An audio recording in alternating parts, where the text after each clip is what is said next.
Hello, ladies and gentlemen, and welcome again to Syriana Analysis. I'm your host, Almassian. I hope you are all doing well. I apologize for doing the live stream today a little bit late because I was preparing an op-ed article about the Belt and Road Initiative of China and its positive, let's say, repercussions on the Middle East or West Asia.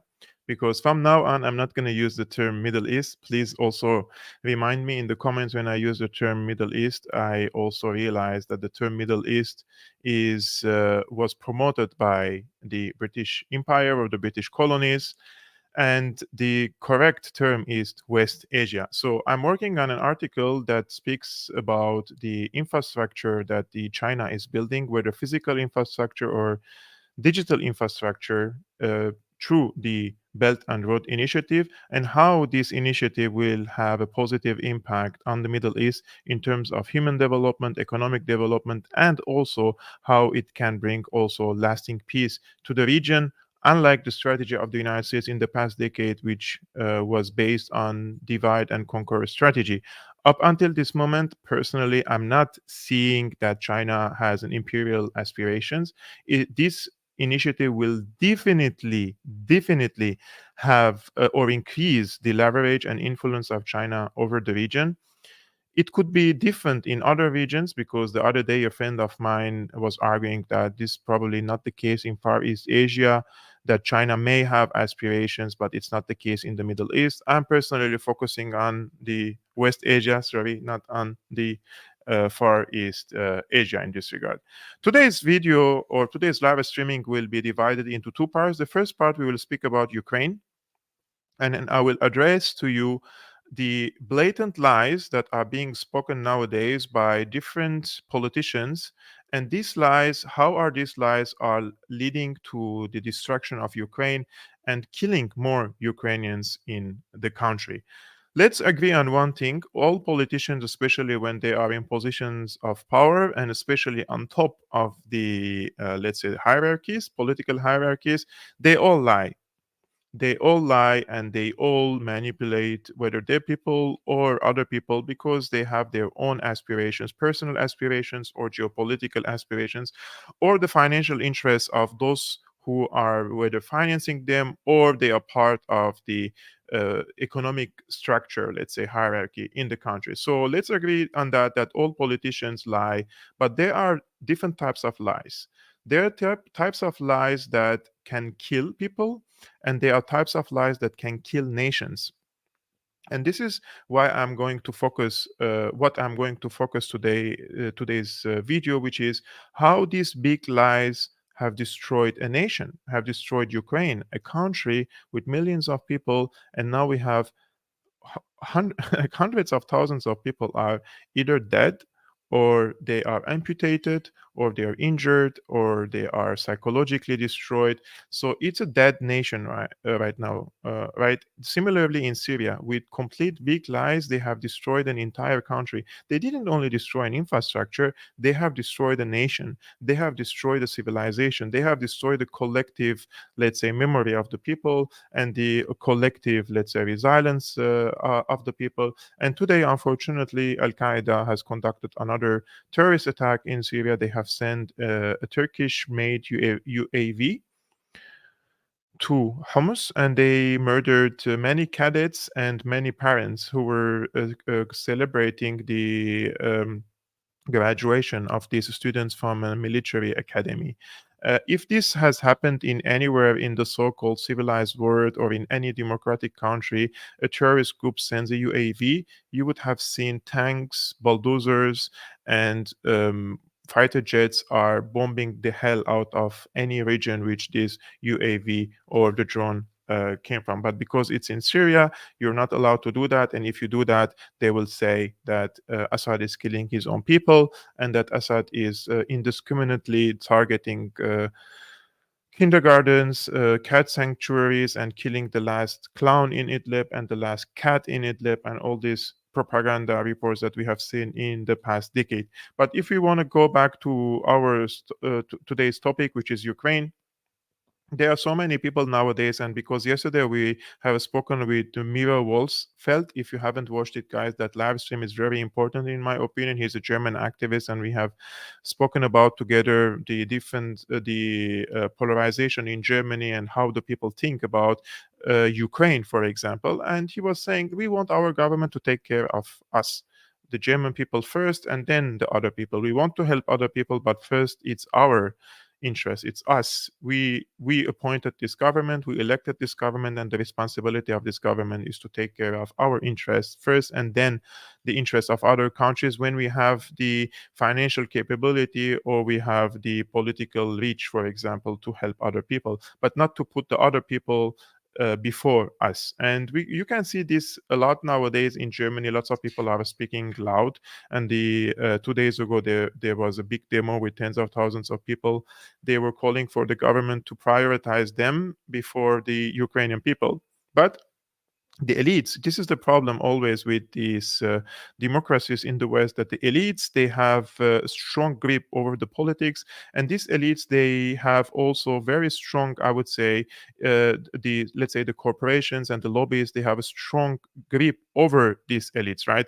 Therefore it is always important for us first to listen what the elites say about the Ukraine war. What do they think about the Ukraine war, which is in my opinion is a blatant lie which led to the destruction of an entire nation.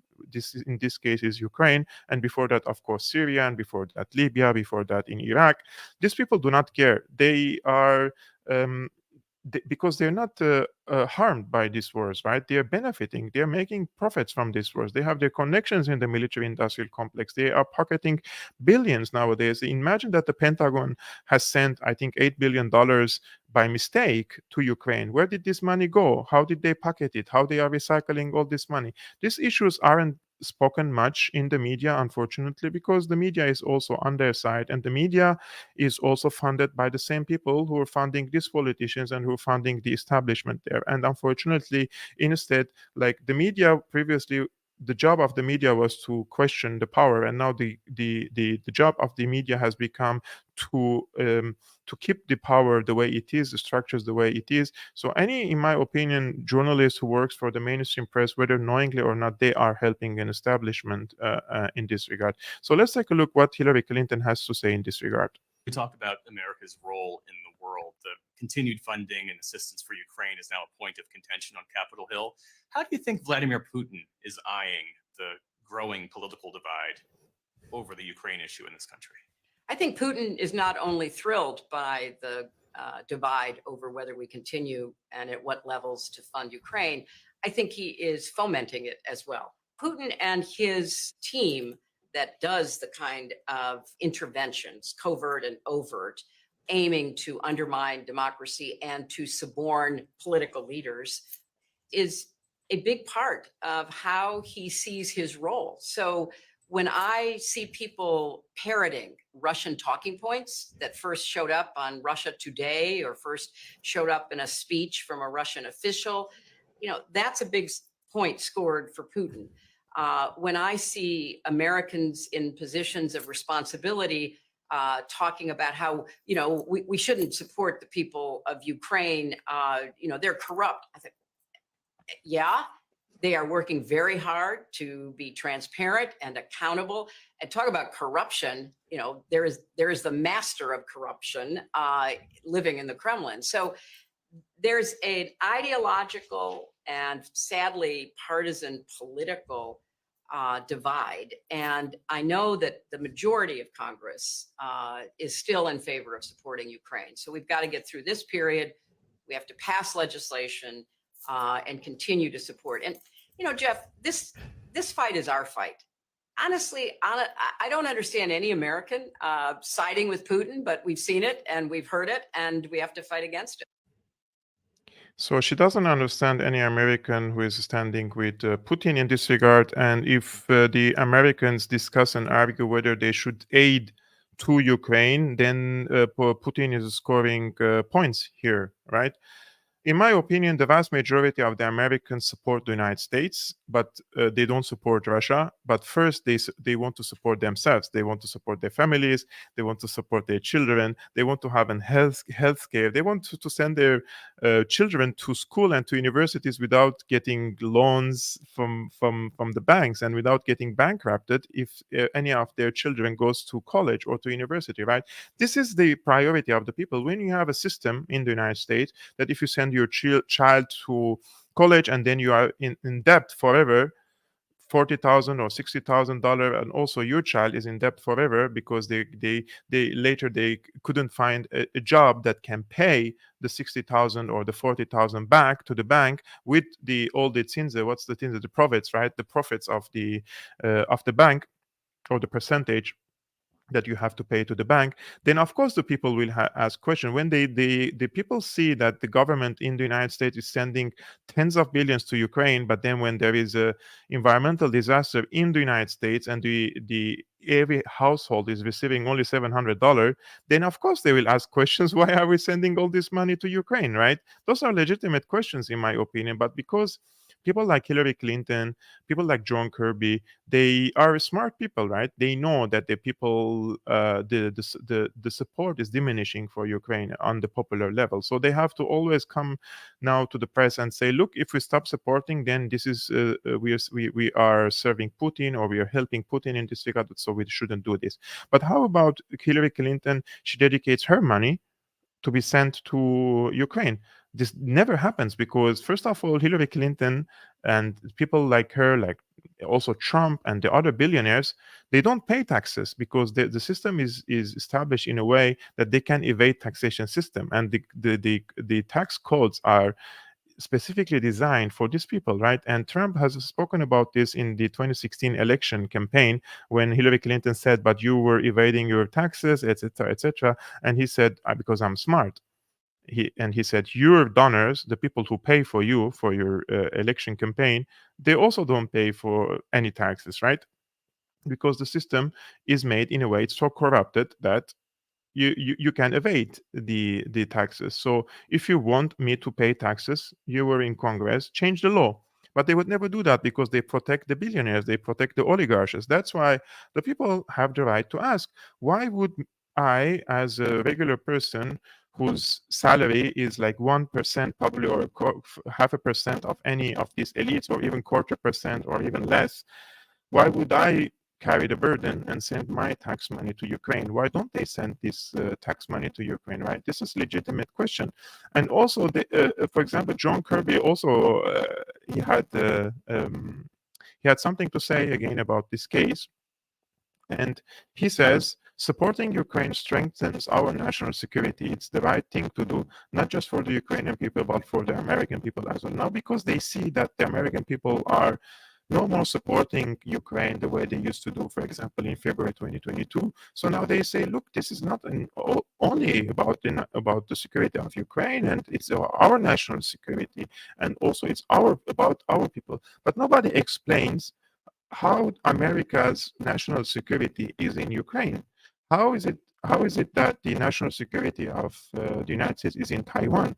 How is it that the national security of the United States is in Syria? Those countries are 10,000, 7,000, 6,000 kilometers away from the United States, and nobody has any capability to reach the United States in any way or shape, and they don't even have the interest to do so. The only reason why America's national security interest, quote unquote, is in Ukraine and Taiwan and in Syria and in these countries is because the United States has a presence, military foothold in these countries, and they want to encircle and they want to isolate their enemies and their foes that they consider them their enemies from becoming bigger economically, because for them, if these countries become bigger economically, then the United States will not be able to rule the world in the way they are doing after the collapse of the Soviet Union.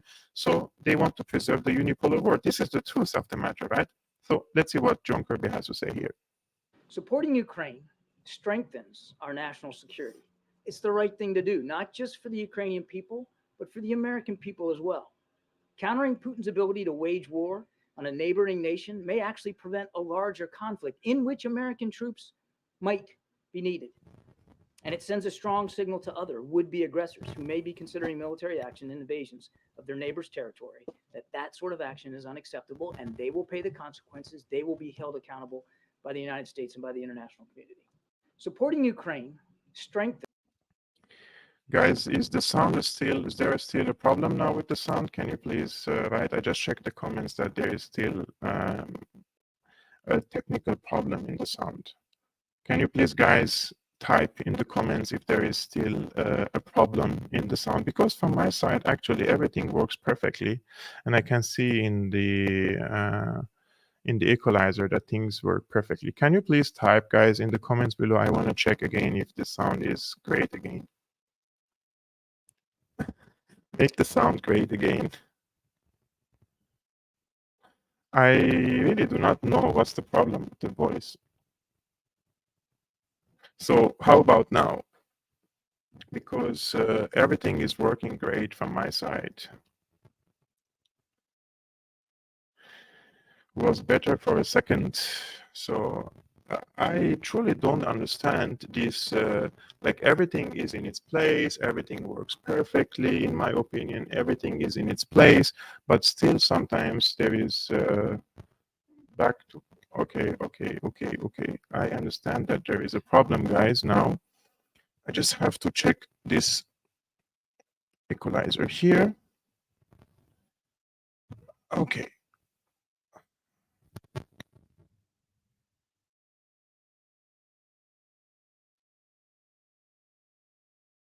I'm trying to speak now to you guys, and I think it should work. I hope it works better now. I apologize in advance for this technical problem. I truly don't know what's the problem, because everything works perfectly from my side, but the moment I am broadcasting it online, then there is some sort of a problem. So can you type again if it got worse just then? Okay. So now, just right now, at this particular moment, how is it from my side? Okay, it's still bad. Just give me 1 second, please.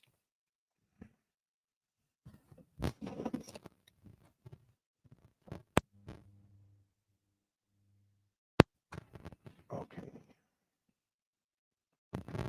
So now, can you please type if it works or not? I truly apologize, guys, for this technical problem. I do not know what's the problem. Basically, I had tried everything in my capacity. This is a new microphone, and the cables are new. Everything is new, and still, if it's having a problem, the cord going into the mixer or whatever you think bad. But okay. So the voice is still bad. It could be from the cable, or it could be, let's see.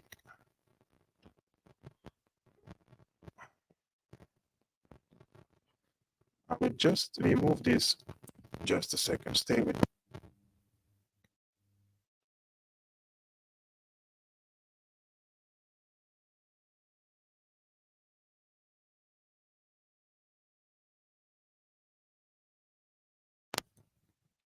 So can you no, yeah. Can you let me know if it's working now? Hello. Can you hear me, guys? Now I just removed the amplifier and I'm trying to see if this is the problem, because I have an amplifier and I hope that it's coming from the problem is from the amplifier. Otherwise, I have to turn off this live streaming today and I have to check the laptop, because I don't think there is any problem from. Okay, so I truly apologize for this technical problem. Like, I'm trying to see what's the issue here, and unfortunately, I cannot do anything while I'm doing a live streaming, because the everything, as I told you, is new. Yeah, I'm me who is sorry. I'm the one who is sorry, guys.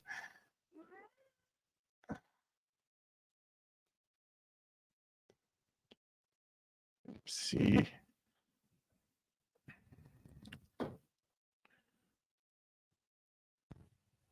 Okay, let's see if this is still working now. Thank you very much for wishing me good luck, but I'm really unhappy because I was preparing for this for a long time, and I hope it works today. Yeah, it could be the software, it could be anything actually at this moment, but personally, the hardware is all working perfectly. I will listen to you if it doesn't work. Thank you guys. Let me see from this side now. It's not working. Starting 5 minutes, we'll come back. It's not a software issue. That's the problem. I will check it again. Okay. I will see you guys very soon. I apologize for this technical problem. I tried my best right now to fix it, and it doesn't work, unfortunately.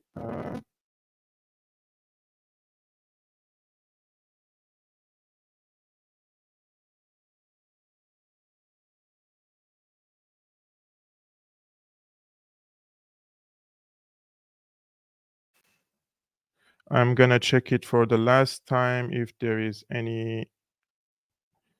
Hello. Yeah. So strange. It's good for a second and then went bad again. It seems this is again then a software problem, because I really tried with the hardwares, everything. I want to listen myself. I want to go to my video, to my live streaming, and listen myself. How is it? This is how does it sound?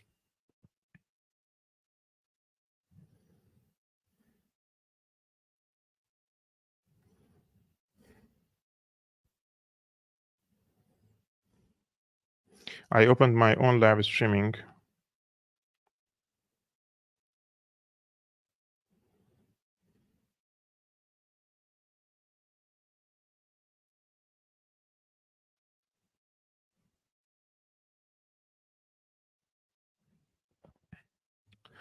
Okay, I will change just for a second the microphone, and I will use the microphone. Okay.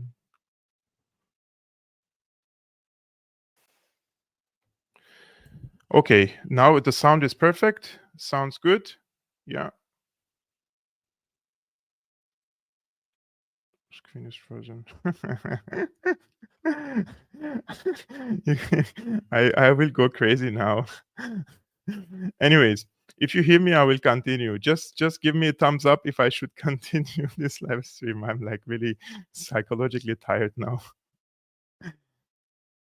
Okay, so the sound is good. Go ahead, it is fixed. Great. Then, so we were speaking.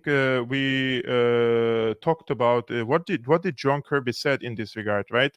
So John Kirby is also saying that the national security of Ukraine is from the national security of the United States, but nobody wants to say that why the national security of the United States is in Ukraine. It's because the expansion of the United States into these Eastern European countries through the NATO and also in Far East Asia is to encircle Russia and China, right? And to also stop their economic reintegration or integration with neighboring countries. And therefore, when these countries grow economically, they will also challenge the supremacy of the United States that has been established after World War II, and especially after the collapse of the Soviet Union. But strangely, there are some honest statements coming from Western politicians, and this time is coming from the defense minister of the Netherlands. Her name is Kajsa Ollongren. She says, quote, supporting Ukraine is a cheap way of ensuring that Russia with its regime doesn't pose a threat to the NATO alliance. It's very crazy what she says here, because basically what she says that they are investing in Ukraine and this investment is cheap and that nobody is dying from their side. Ukrainians are dying in order to defend the interests of not for Ukrainian interests but their interests. Take a look. So it is very much in our interest to support Ukraine because they are fighting this war. We're not fighting it. So I think we have to engage also in the dialogue with our American colleagues and friends because they have the same interest. In a way, of course, supporting Ukraine is a very cheap way to make sure that Russia with this regime is not a threat to the NATO alliance. And it's vital to continue that support. So what she says basically is that it's a very cheap way to send tens of thousands of Ukrainians to their imminent death, so that they protect the interests of NATO. But Ukraine is not part of NATO. Ukraine is dying for NATO. Ukrainians are dying for NATO for a vague promise of Ukraine that will join to NATO.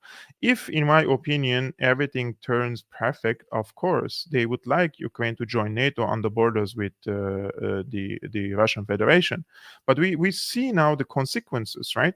There are over 100,000 people dead. There are hundreds of thousands of people are injured and amputated, and the people lost their fathers, their brothers, and the women have become widows. It's a national tragedy, and this will take 100 years, 2-3 generations for the Ukrainians to recover from this trauma that they have passed through, right? So they do not care really about the Ukrainian people, because this is, as the defense minister of the Netherlands says, it's a good way, or a cheap way.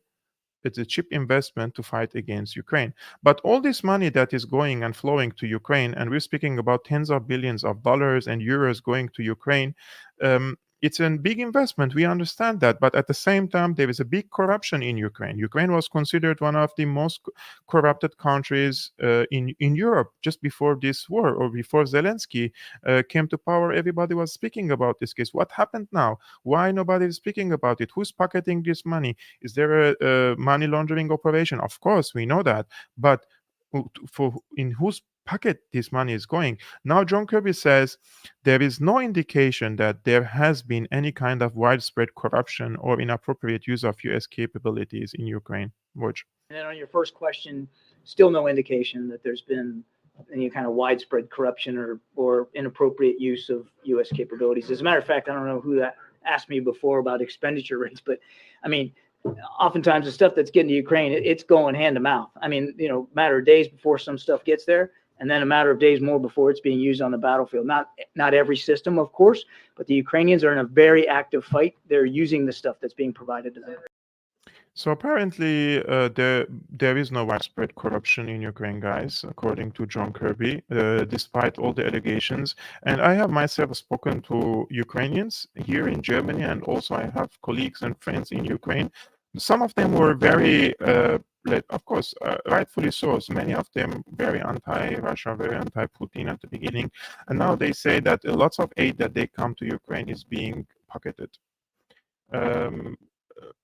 The money is gone. There are some comments from, for example, Hillary Clinton.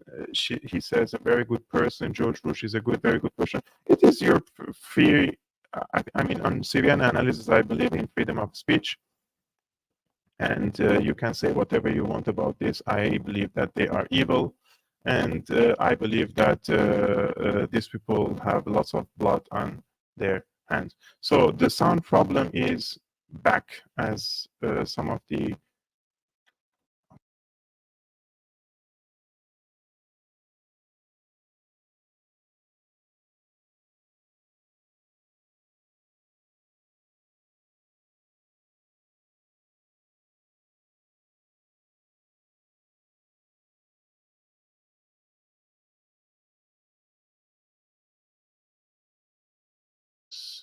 So how about now? Do you think the voice is again blurry, or it's good? Because I think something has to be changed here. Yeah, good again. Great. It seems that this is from the plug, right? The USB plug, unfortunately. So those were the lies that were being spread about Ukraine. But what about the facts? Right, because on this channel we believe in facts, and there are some people speaking about factual information. One of them is Viktor Orban. Viktor Orban recently met with Tucker Carlson, and Tucker Carlson asked him directly, "Do you think that Ukraine is winning this war?" And look what he says. So in the United States, the view is that Ukraine is winning this war. It doesn't sound like that's true. No, it's a lie. It's not just a misunderstanding. It's a lie. It's impossible. Everybody who's in politics and understand the logic, the figures, the data, no way. Why is it impossible? Because that way, the poor Ukrainians die every day. Yes. Hundreds and thousands, So my heart is with them. So it's tragedy. It's tragedy for Ukraine. But they will run out earlier from the soldiers, number of soldiers, than the Russians. What finally will count is boots on the ground. And the Russians are far stronger, far more numerous There's more than of the Ukrainians. Many more. So this strategy, what we are just supporting, is a bad engineering of the strategy. So if the Biden administration has said our goal is to beat Russia, is to effect regime changes, to kill Putin and take him out of power. They misunderstand probably the Russians. To understand the Russians, it's a difficult thing, especially if you have an ocean between you and Russia. So when we speak about politics, I mean Westerners, what is the focus point of our conversation? The focus point is freedom. How to provide more and more freedom to the people. Yes. When you speak on politics in Russia, this is not the number one issue. The number one issue, how to keep together the country, because the country is very big. And there's a privilege of the question how to keep together the country and not freedom. Freedom is just another issue, second, third, whatever. First, keep the country together. And that's generate a different kind of culture and understanding of politics. That's create a kind of military approach like Yes. they have. Always on security, safety, buffer zone, geopolitical approaches. It's not our culture, it's a different approach. It's legitimate to have that because it's their history. But we have to understand that we cannot beat them as we do just now. It's impossible. They will not kill their leader. They will never give it up. They will keep together the country and they will defend it. We finance more, they will invest more. If we send more technical equipment, they will produce more. So don't misunderstand the Russians. So don't misunderstand the Russians. I think Viktor Orban speaks eloquently on this case, and this is also always the let's say how they misunderstand Eastern people. Right? I come from Western Asia. I come from Syria, and my roots are from Armenia. We have completely different mindset, different let's say mentality. We believe in different values. Of course, we have mutual grounds, right? But there is different family relationships, different relationship between you and God, different type of relationship between you and the government, with the leader, etc., etc. And this reflects on the mechanisms of the political process in this country. Unlike in the United States, unlike in Germany, unlike in other countries, that is why when the Americans come, or any other Brits or the French, they come and say we want to spread our values in these countries, it creates a situation that the structure of the society becomes weaker, and it becomes like shaky, and the country starts sinking into turmoil.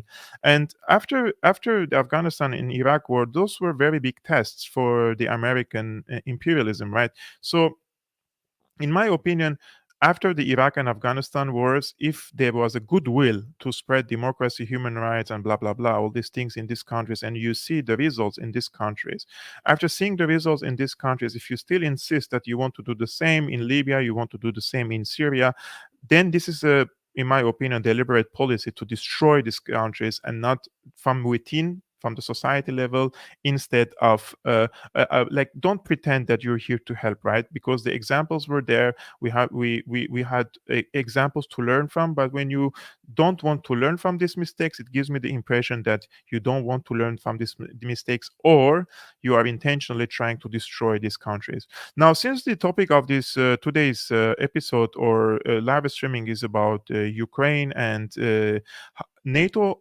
or how NATO is preparing an Afghanistan-style conflict in Ukraine. This is an article from a colleague and a friend of mine, Thomas Fazi. He wrote this article. He published it, I believe, yesterday. Yes, on the October 4th. NATO won't win a long war in Ukraine. And I believe Thomas is speaking the truth here. He's one of the true tellers about the Ukraine war. He says the GOP dominated Congress decided to strip any additional funding for Ukraine from a last minute emergency spending bill aimed at advocating government shutdown. I will just zoom in a little bit. Okay. It is significant setback for Biden, who had asked Congress for additional 20 billion for Ukraine on top of more than 60 billion in aid already sent to the warring ally, including more than 40 billion in direct military assistance. But even if that happens, the White House will still face an increasingly uphill struggle in mastering political support for its strategy of open-ended assistance to Ukraine.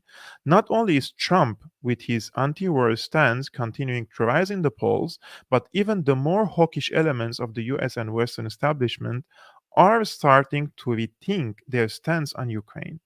One leading commentator wrote in Newsweek, quote, "There is no realistic basis to believe that Ukraine has the capacity to attain its stated strategy objective to reclaim all its territory, including Crimea." A correspondent at the Wall Street Journal, meanwhile, recently noted that Ukraine's goal of retaking all the territory it lost now, quote, appears a distant prospect. This shift is largely a result of the failure of Ukrainians' eagerly anticipated counteroffensive. Quote, Ukraine has liberated less than 0.25% of the territory that Russia occupied in June, reports The Economist. So after tens of thousands or over 20,000 Ukrainian soldiers died, guys, in this counteroffensive, and Ukraine liberated 0.25% of the territory that Russia occupied in June. So, in fact, not only does Russia now control nearly 200 square miles more territory in Ukraine compared with the start of the year, but as the New York Times noted in the first 2 weeks of the counteroffensive, quote, as much as 20% of the weaponry Ukraine sent to the battlefield was damaged or destroyed, according to US and European officials. And to be honest with you guys, if the New York Times and the Washington Post and the Economist and all these establishment outlets say 20%, I would massive multiply it into 2 at least. So I would say 40%. This was at the beginning of the counteroffensive. And now what happened to them, God knows. And the other tragic thing is for Ukraine that they don't have the spare parts for this equipment. They don't have factories to repair if the tank was damaged. Their entire infrastructure was also built on a Soviet-style weaponry, for example. It's a very huge tragedy how they have pushed Ukrainians into this failed counteroffensive without strong artillery power or strong, let's say, or any aerial superiority in this regard. Meanwhile, everybody agrees that Ukrainian casualties have been massive, potentially in the tens of thousands, according to the BBC. Those are from all mainstream media outlets, right? Does this mean that the West is finally coming around to the need for a diplomatic solution? Unfortunately not. So here we are, guys. Despite all this misery and destruction and deaths in Ukraine, they're still not ready for a diplomatic solution. Quote, asking for a ceasefire or peace talks is pointless, according to The Economist. Vladimir Putin shows no sign of wanting to negotiate, and even if he did, couldn't be trusted to stick to a deal. If Ukrainians stop fighting, they could lose their country. But I will come back later to this paragraph, guys. Is Russia not ready really for negotiations or not. I will come back to this because I will prove to you that Russia was ready for negotiations before the war and even after the war. This is a questionable assertion, Russia claims. It is a questionable assertion. Russia claims it is open to negotiations while there is some evidence that Putin made several attempts to reach a diplomatic solution to the Ukraine crisis in the months and weeks leading up to the war and even in the weeks following the invasion. And this is accurate, and I will come back just after this reading this article to you guys. So why is there no diplomatic solution in sight? Part of the problem is that this war isn't perceived as an existential struggle only by Ukraine, but also by Russia and the United States. They both know that the outcome of this conflict will have massive geopolitical ramifications. Military defeat is therefore not an option, but neither is a settlement that may be interpreted as an admission of defeat. So, both sides in this regard, in my opinion, know that the United States cannot defeat Russia, Russia cannot defeat the United States, otherwise they will see nuclear war. But at the same time, any deal, diplomatic deal or security deal, if both sides want to strike a deal, they don't want that this deal would be interpreted as an admission of defeat. And I think if in the future there is an agreement, a deal between the both sides will claim that they have been victorious in this regard in front of their people. And then, to make matters worse, there are those in the US establishment who wants this war to continue no matter what because they view it as beneficial to their interests. Consider Senate Minority Leader Mitch McConnell, who recently tweeted, quote, standing with our allies against Russian aggression isn't charity. In fact, it is a direct investment in replenishing American arsenal with American weapons built by American workers. Expanding our defense industrial base puts America in a stronger position to outcompete China. This is a crazy, in my opinion, confession. Like, at least at the beginning of the war, nobody dared to say something like this. But now, since we are almost coming close to the second year of this war, McConnell is saying, like, very clearly and blatantly, this is really ugly, in my opinion, what she says here. I will again read it to you in green right now. Standing with our allies against Russian aggression isn't charity. In fact, it's a direct investment in replenishing America's arsenal with American weapons built by American workers. Expanding our defense industrial base puts America in a stronger position to outcompete China. I mean, how can it be more obvious? Just like the statement of the defense minister of the Netherlands, this is an investment for them. This is for America. This is not for Ukraine. The conflict is also serving US interests by bolstering NATO and therefore America's military control over Europe. And this is the second important point. For Europe, this is not their war, this is America's war, and they are paying a price, a huge price from their economy, from the social economic welfare of their socioeconomic situation or status of their own countries. And that's the main reason why lots of people are no more supporting Ukraine, because they are paying a huge price and they are carrying a huge burden on their shoulders. What options so are left? Once again, the answer is provided by The Economist. Both Ukraine and its Western supporters are coming to realize that this will be a grinding war of attrition.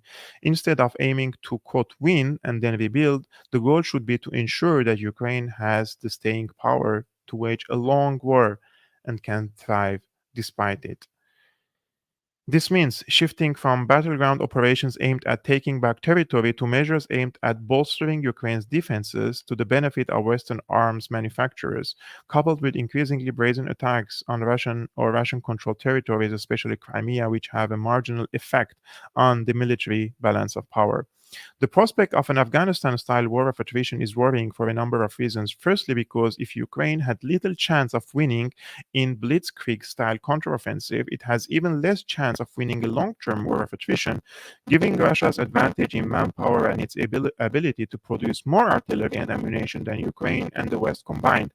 So in green, Russia's current ammunition production is 7 times greater than of the West. And second, because as the conflict drags on and potentially escalates, direct NATO involvement in the conflict and thus the risk of an all-out war between NATO and Russia will inevitably increase. Europeans should be especially worried by the prospect of a long war. If American military assistance starts to wane, Europe will need to carry more of the burden. So this is the article, guys. I wanted to summarize for you, and I think it's very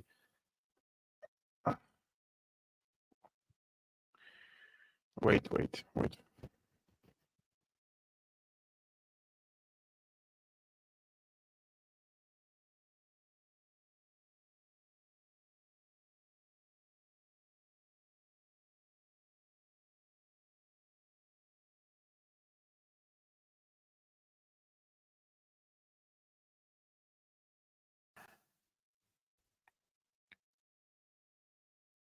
Hello. Yeah, it works now, right? Thumbs up, guys, if it works.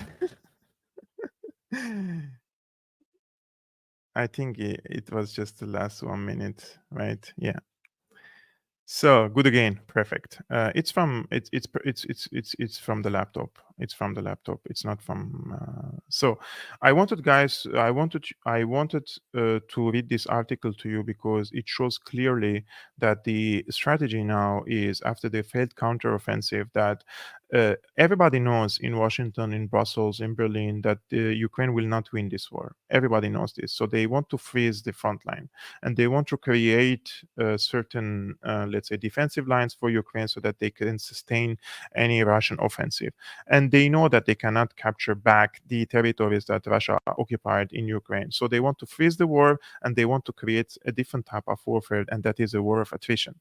A war of attrition, for those who do not know, it's long-term warfare, hostilities without that none of the sides can win this war, but the conflict continues. Just like they did now in Syria. They lost the war in Syria, but they kept the front lines frozen in certain places. And from one time to another, ISIS attacked Syrian army positions. Today, Al Qaeda attacked Syrian soldiers or an academy, Syrian military academy, in Homs, where tens of new military cadets were graduating. And the moment these cadets were taking pictures with their parents in celebration, a drone, a UAV came, and they full of explosives and bombed among them, and tens of people died, among them children and women and civilians. So this is how they do it now. This is how they want for the Ukraine war to develop. They want just to send some drones every few weeks to Crimea here and there, just to keep Russia busy in this conflict. But because Thomas mentioned in his article that there were indications that Russia was ready for negotiations, and this is no more a secret, because even the Secretary General of NATO, Stoltenberg, he confessed recently that Putin sent them a draft resolution or draft agreement, and he wanted to for NATO to sign that Ukraine will not join NATO, and then he will avert all the plans to invade Ukraine, because for him, Ukraine joining NATO is a red line. Check.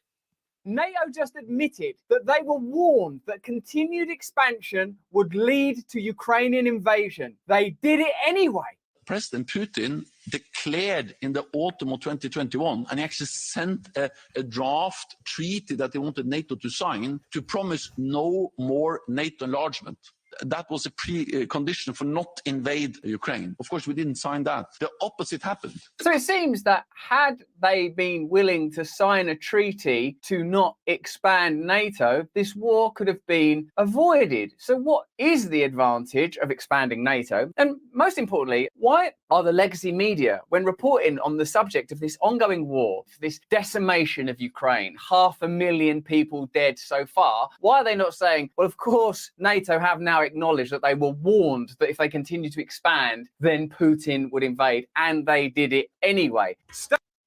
I mean, Russell Brand is asking a very legitimate question, but he knows the answer, because the establishment press, they are the protectors of the establishment. They are funded by the same source of the elites that are in charge of this war, right?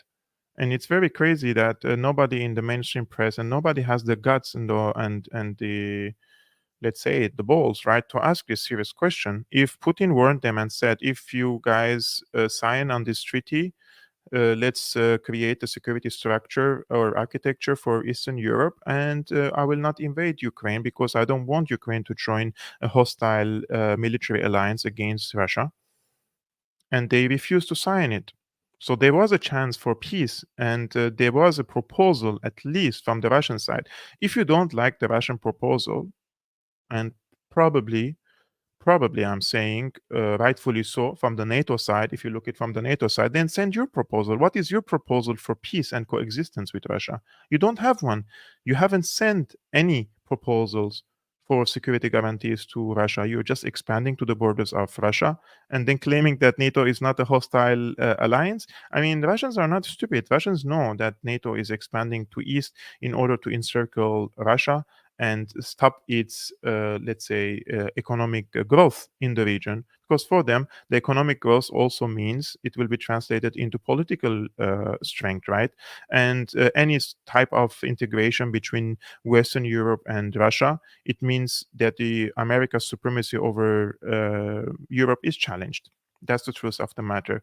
And this is a video if you remember this video, guys, from the previous live streaming, I am in complete agreement with Thomas on this issue, and this is Thomas's Twitter account, guys. If you go to my Twitter account now, you will see that I already tagged him on my live streaming. This is what I said: NATO knows Ukraine's chances to win the war are zero after the failed counteroffensive. Therefore, the plan is now a long war of attrition that will benefit only the US and destroy Ukraine, as Thomas argued in his op-ed. The biggest mistake we made since the war on terror is withdrawing from Afghanistan. To President Trump and anybody else, if we pull the plug on Ukraine, that's 10 times worse than Afghanistan. There goes Taiwan. To stop funding Ukraine is a death sentence for Taiwan. Putin will keep going.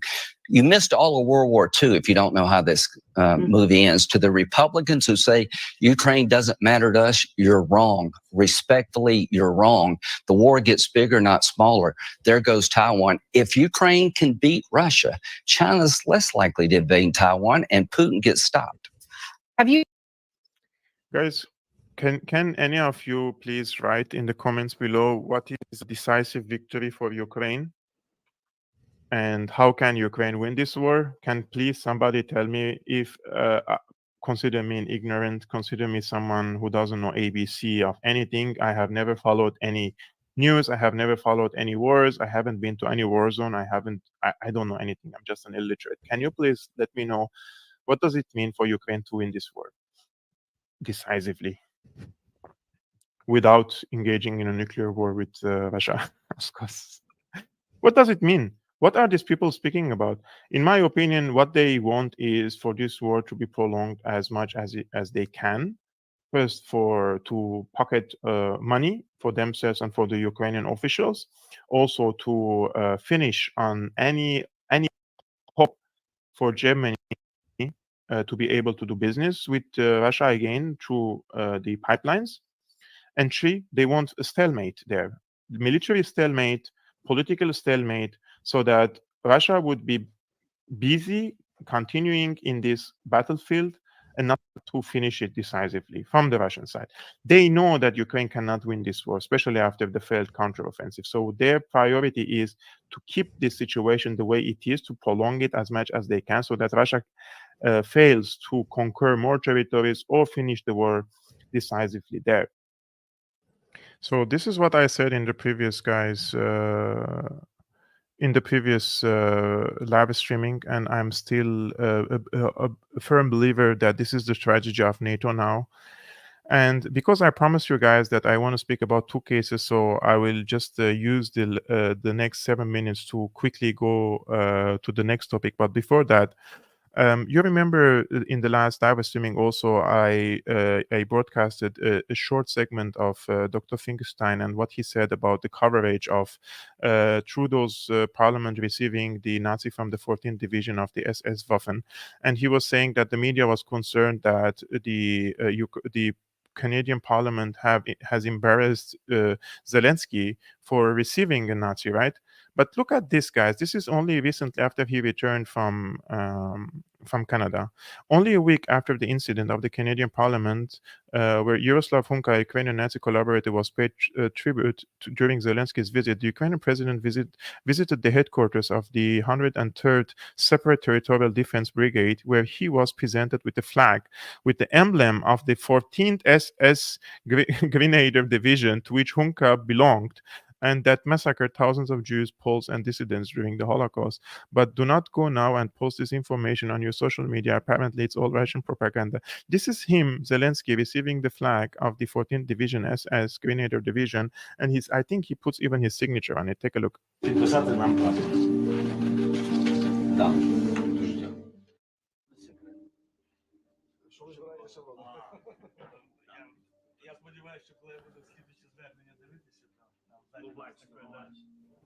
Look at the logo, guys. You see, it's the same logo of the 14th Division Waffen SS, and he put his signature on it, but he wasn't embarrassed of it, right?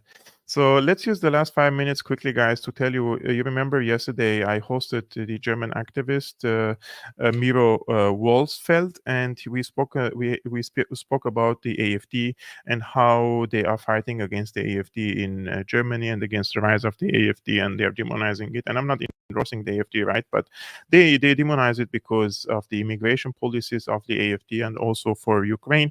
And yesterday, the German MP Tino Chrupula, he was hospitalized during an electoral event in Munich, and I was the first one who posted this on Twitter, and I said German MP Tino Chrupula was hospitalized today after what appeared to be a strange attack is on Ukraine's state-sponsored kill list. This is him, guys, on the Ukrainian kill list, and I will show you. If you go to the website, this is him, right? And I wanted to translate it to, anyways, they consider him a criminal, and his name is here, all details about him and everything. So I just wanted to point out to this possibility. If he was attacked by a strange, we should also look into the matter that probably some Ukrainian elements committed this because they consider him a criminal. And we know that Ukraine has a track record in assassinating and murdering journalists like Daria Dugina, for example, and there was another war correspondent that they have murdered in Russia. And after they kill these people, for example, it's also quite interesting that they add the logo liquidated on the people. Like, for example, if somebody died from this, for example, this guy says, of course, with the Ukraine flag, right? Not only is this not a kill list, the German authorities have no information that such an attack even took place. And I say, this is it. If it's not a kill list as you claim, then why, when somebody not dies but murdered, on that list, the stamp liquidated is added on the photo? For example, this is Daria Dugina, and you can see on the photo it's written liquidated. And there were many others who were murdered, and then the stamp liquidated was added on their name. But they are telling us now that this is not this doesn't belong to Ukraine has nothing to do with it. I will not be able now to go in thoroughly to this article, guys, but for you, if you want, I will post this now in the chat. You can also just check if somebody tells you that this is not a Ukrainian website and it's not endorsed by Ukraine. It's endorsed by Ukraine, it's endorsed by the SBU, and it's endorsed by NATO, okay? And I just posted the link in the chat right now. You can also go and read by yourself. Independent Ukrainian kill list actually run by Kiev, backed by Washington. And this is written by David Miller, who himself is on this list. And he explains in detail how this website, when this website was established, who established it, and he goes also in detail about the NATO link with this website, and he shows some very technical, if you guys know about technicalities and this stuff, like he shows evidence, like how this website is also hosted in the Brussels, in the NATO headquarters. This is very important, in my opinion, article for us, if you guys want, because knowledge is power, knowledge is your weapon during this time.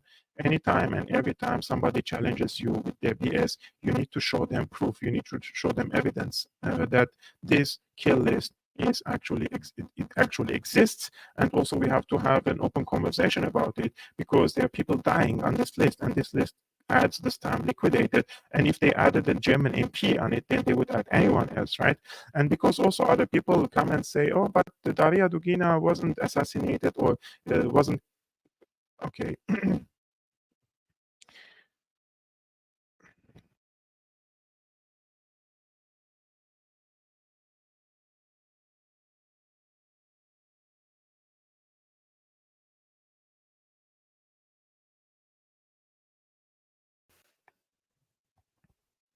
So I think the volume will come back now. So this is on because they also say that Daria Dugina wasn't killed by Ukraine. Even the New York Times, sorry, they say the U.S. believes Ukrainians were behind an assassination in Russia. American officials said they were not aware of the plan ahead of time for the attack that killed Daria Dugina, and that they had admonished Ukraine over it.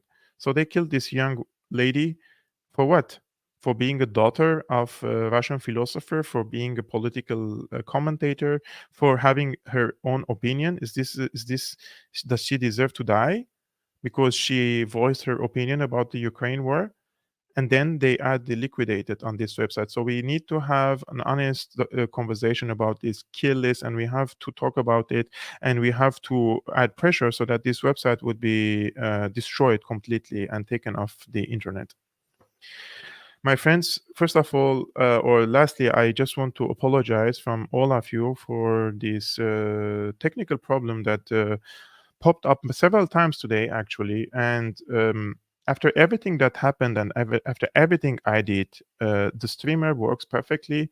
I have the I don't even know what to call it. I have the amplifier. I have everything that I purchased from my own money. I spent so much money on this stuff, guys. But I think the problem is now from the laptop, and the laptop is 10 years old and it's cracking several times. So if you can only afford, and if you want to support this channel, please become a patron. The link is here on the screen. I need to upgrade my laptop. I need to buy a new laptop, and you all know that a laptop for also video editing and this stuff are very expensive, and I have to invest in it. So every penny I would appreciate it. You can just buy me a coffee on Patreon. It's a great help from you guys, and please accept my apologies. I will do my best in the next live streaming that this problem would not happen again. And I will see you hopefully tomorrow. I will see what's happening around the world. I will prepare something for you, and I will come back. Ciao.